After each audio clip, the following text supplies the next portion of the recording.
ભાગવતજીના પ્રતિપાદ્ય દેવ ભગવાન શ્રી કૃષ્ણના સ્વરૂપનું, એમના સ્વભાવનું અને એમના કાર્યોનું આપણે દર્શન કર્યા. કાલે આપણે દર્શન કર્યા. સચ્ચિદાનંદ રૂપાય વિશ્વોત્પત્યાદિ હેતવે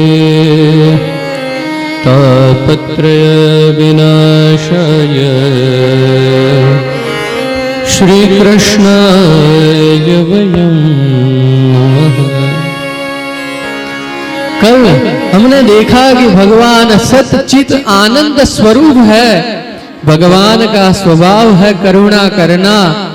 भगवान का कार्य है सृष्टि की रचना, संहार एवं पालन पोषण करना.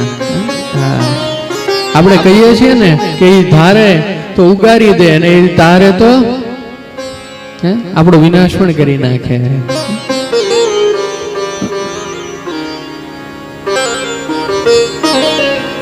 કાલે આપણે જોઈ ગયા કે ગીતાજીમાં પણ કીધું છે ને, અહમ ત્વામ સર્વ પાપેભ્યો મોક્ષયામિ માં સુચ.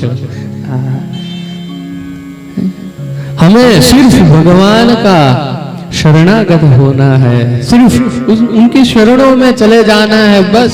फिर जिस कार्य के लिए हमें अवतरित किया है, हमें जिस कार्य के लिए जन्म दिया है, वो गुरुजन संतजन भगवान स्वयं संत स्वरूप में आकर, गुरु स्वरूप में आकर हमें प्रेरणा देंगे कि ये करो.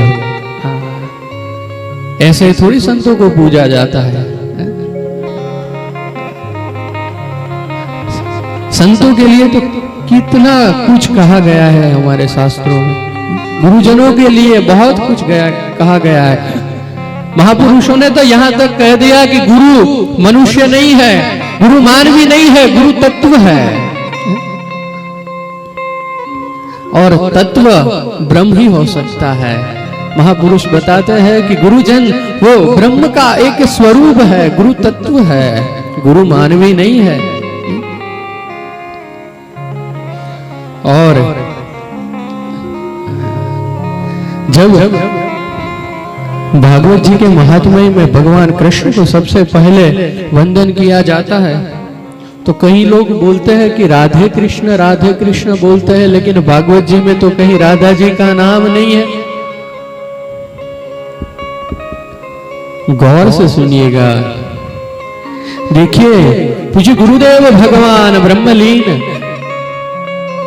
कनु बाबू की कथा में जो सुना है, उनके पास से जो सीखा है, अध्ययन के समय गुरुजनों के पास से जो जाना है, उस हिसाब से पता चलता है कि हमारे गुरुदेव तो बताते थे कि कृष्ण भगवान वो अक्षर स्वरूप लेकर भागवत जी में विराजमान हुए और उद्धव जी को बताया कि आप उद्धव संप्रदाय की स्थापना करो, हम भागवत जी में नित्य अक्षर स्वरूप लेकर वास करेंगे. इसीलिए भागवत जी को भगवान का श्री विग्रह कहा जाता है. भगवान कृष्ण का एक नाम अक्षर पुरुषोत्तम इसलिए भी है. तो महापुरुष बताते हैं कि इसका अर्थ यह हुआ कि भागवत जी का एक एक शब्द, एक एक अक्षर वो भगवान कृष्ण है. लेकिन हर अक्षर जो शब्द बना, अक्षर मिलके जो शब्द बना, उस शब्द का जो अर्थ है वो राधा जी है. और अगर एक बात बताइए, अगर हमें शब्द का अर्थ ही पता ना हो तो, जो शब्द जो न समझाए तो શું એ શબ્દ આપણો છે? क्या वो शब्द हमारा है? क्या उसमें कुछ हम समझ पाएंगे? क्या वो सुनने में हमें आनंद आएगा? नहीं आएगा. क्यों? क्योंकि वो समझ नहीं पाए हैं. और कई महापुरुष तो ये भी बताते हैं कि भागवत जी इसके एक एक शब्द का अर्थ राधा जी है. और इसीलिए भागवत की धारा अविचल बहती रहती है. धारा का उल्टा कीजिए, राधा धारा. हमने कथा सुनी है ना कि कई लोगों को कई बार नाम जब नहीं आता है। वाल्मीकि थे तो उनको राम राम नहीं आता था, तो बोले मरा मरा करो, कोई बात नहीं। क्यों? क्योंकि मरा मरा मरा मराम, वहां से कब राम हो जाएगा पता नहीं चलेगा। इसलिए संत जन महापुरुष हमें बताते हैं कि सत्संग सुना करो, सत्संग, सत्य का संग, सच्चा संग माने सत्संग।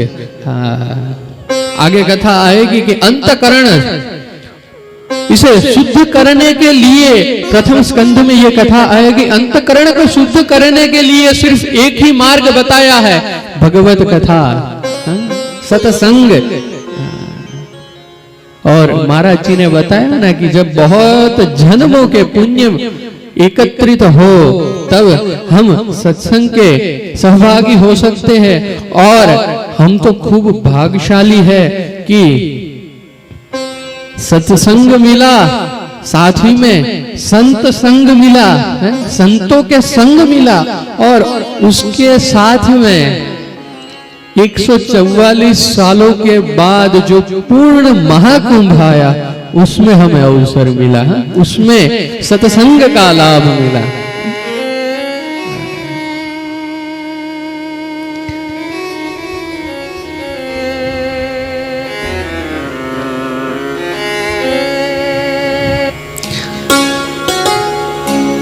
भागवत जी का एक एक अक्षर भगवान कृष्ण है और उनका अर्थ राधा रानी है।